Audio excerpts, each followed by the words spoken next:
Hey there, happy day 1274 of What You Up To Now. Sharon Horne-Ellstrom here, documenting my journey as I transition from the brick and mortar corporate world of business to the online world of business. Well, why should you care about that? Well, maybe you don't. Maybe you don't do anything online. I don't know why you'd be listening to me or how you hear my voice or see my face. If you aren't doing something online, maybe you're just watching videos and you stumbled across this.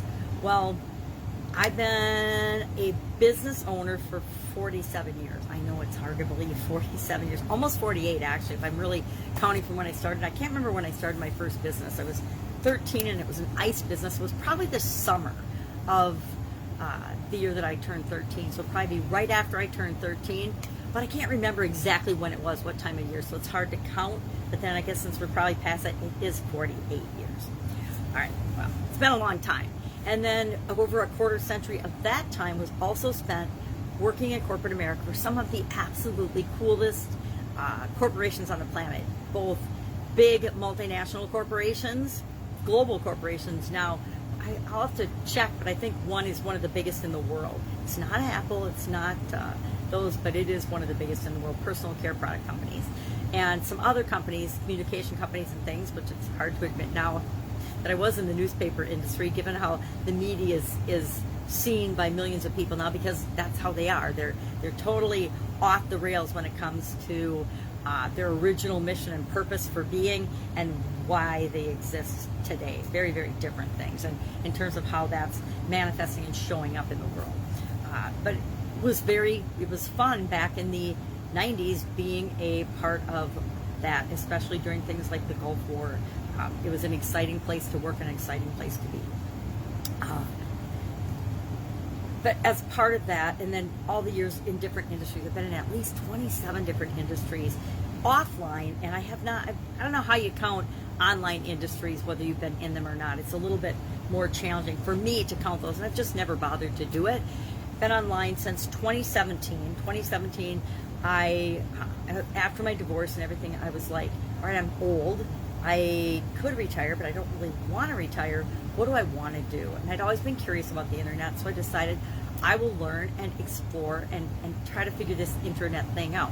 I thought, well, as long as I'm figuring it out, I might as well share what I'm learning and what's working with other people. Now, I'm going to be the first to admit that the first year plus that I was online, I did not share my journey. I did not document my journey publicly. I documented it in notebooks and things. Like, I have like hundreds and hundreds of different types of notebooks around, of notes and lessons learned and things, but I didn't document it via video. I challenged myself in late 2018, and some other mentors and coaches said, you need to publish, you need to share, and one of the best ways to do that is to document and share your journey. Just talk about and share what's working, what's not working, and that helped me to get over my fear of doing video. And so I just started sharing, and now it's just kind of been a habit. Every day I hop on, what am I working on? What am I learning? What's working? What's not working? The good, bad, the ugly. Some days are uglier than others. Some days are more frustrating than others based on technological changes and, algorithm changes and things that are outside of our control.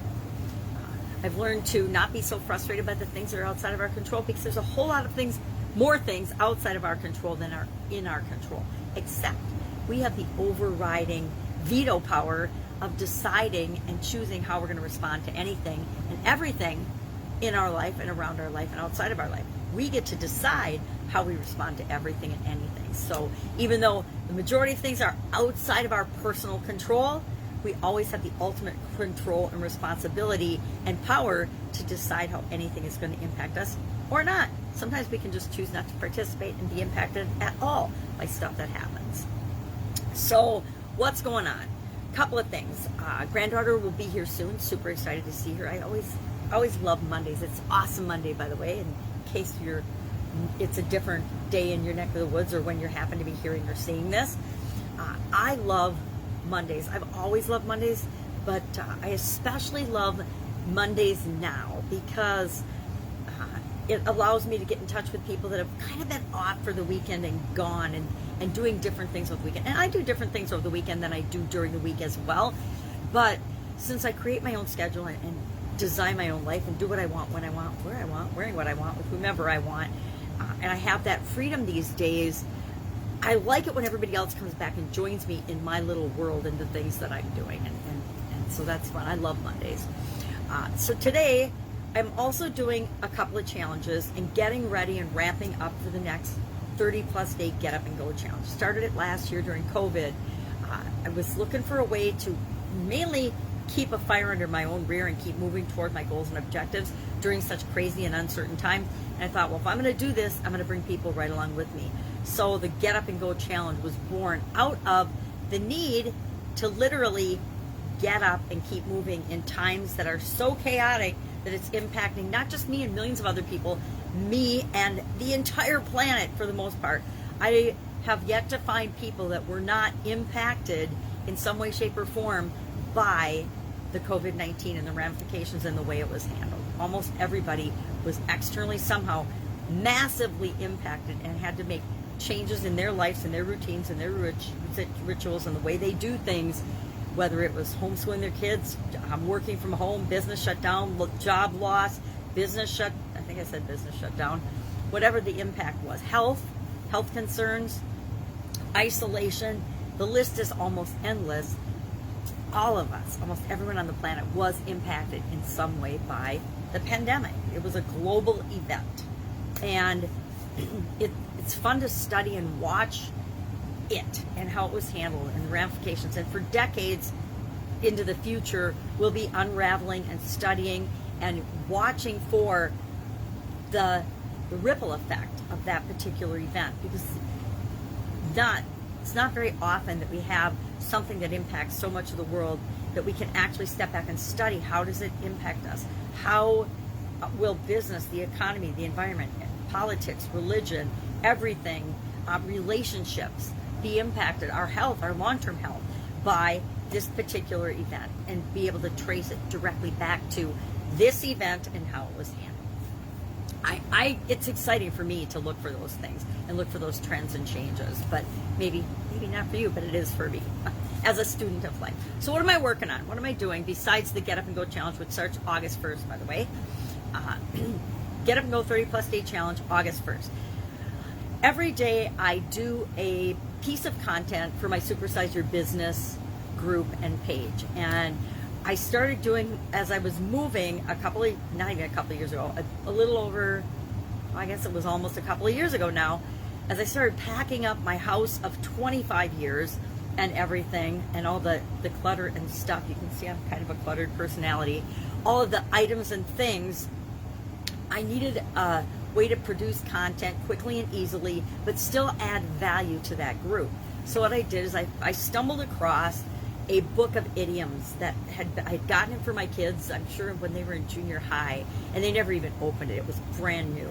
And I thought, oh, idioms, they're interesting, because words and what things mean, it's important and it's interesting. And it's really what words mean to you, what phrases, what things mean to you. Because what struggle means to me is different than what struggle means to you. How I define beauty is different for me than how you define beauty. And what's really important is how you define it, what it means to you.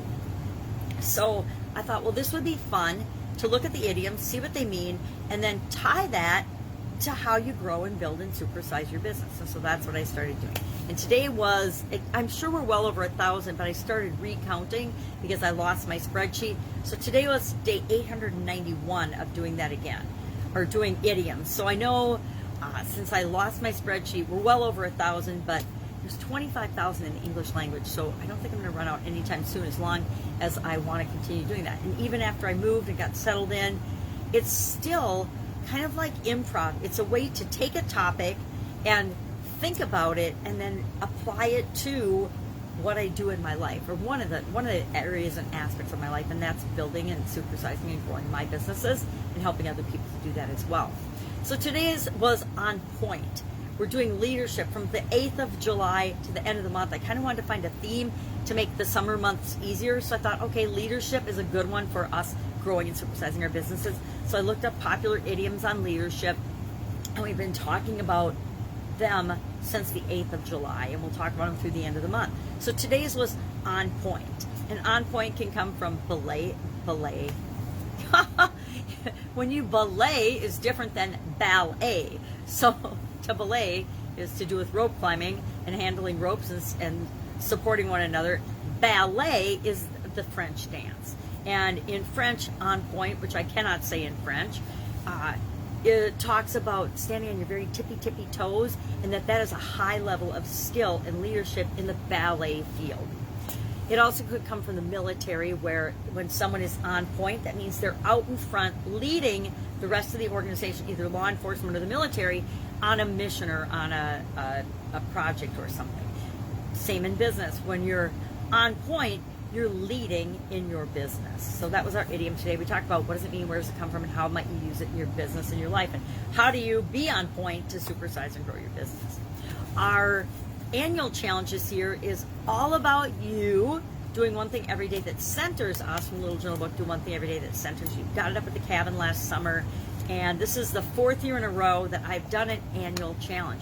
And it's usually something, one area or aspect of my life that I personally want to improve on. The first one was all about stretching my comfort zone, because I needed to get more comfortable doing a lot of things with respect to the online world in business. Although I've been in business for a long time and comfortable doing business online and being involved online is very different than offline. There's a lot of similarities, but there's also differences. And there were things in the online world that made me very, very uncomfortable. So in order to get more comfortable, I stretched my comfort zone by doing a whole year challenge where one thing every day, one little thing every day I did to stretch my comfort zone. Then we did a year about getting more love in your life. After my divorce, wanted to get through all that. So more love. Just got lots of love in my life now. And then last year, which was perfect for COVID-19, was to do one fun thing every day.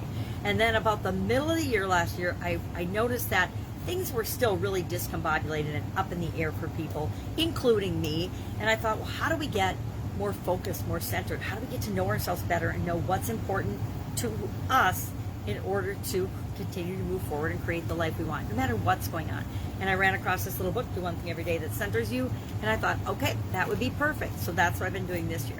Now, when I'm working on something for the year, I don't just do this, right? When I was stretching my comfort zone or looking for more fun or doing one thing every day that centers me, of course, I'm doing other things besides this little daily thing, because this little daily reminder, this little daily saying, or this little daily tiny step gets me moving in the right direction of what I want, gets me motivated and open to looking for other things that can help improve that area or aspect of my life. So I actually, toward the beginning of the year, after I'd done this for about a month or so, my brain started to see and look around for different opportunities and things that I could add to my life that would continue to help me grow and move and be more centered and focused, improve the skills and areas of my life that I want to improve. So I actually got a coach and joined a coaching program about communication, presentation, communication skills, mostly communication skills, and confidence, because I believe that confidence and communication are core skills that all of us need in order to create what it is that we want in our life. We have to have the confidence to believe that we deserve and can figure out and go for the things we want.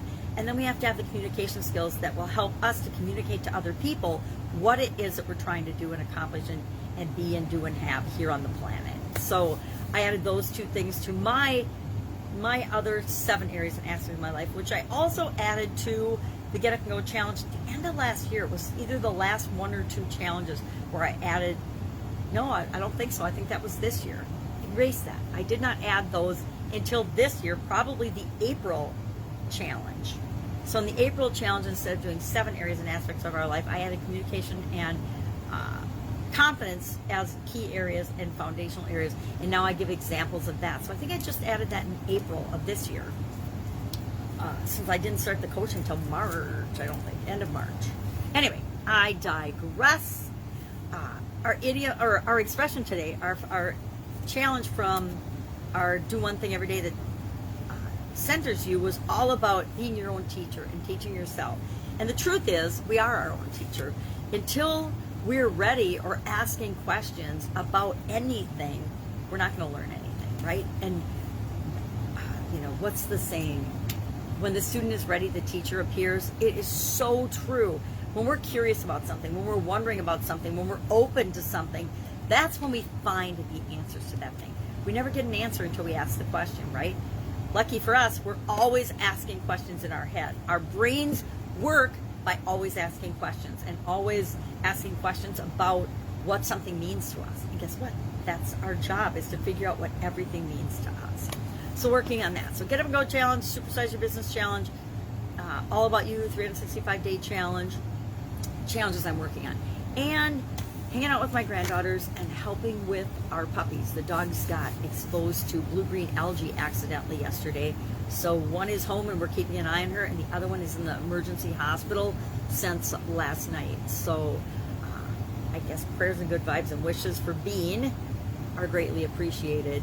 And I will be doing the same. We'll be keeping an eye on Bean and Choco to make sure that they're okay, because I didn't know it, but I found out yesterday that blue-green algae is very, very scary and dangerous and has a lot of toxins in it that are deadly can be within minutes to both dogs and humans. So wishing that the parks and lakes would monitor and mark that a little better to let people know, because first I heard of it was yesterday. It just goes to show us there's all kinds of things in our environment that we're not even aware of, that they can actually kill us. So we should be a little cautious.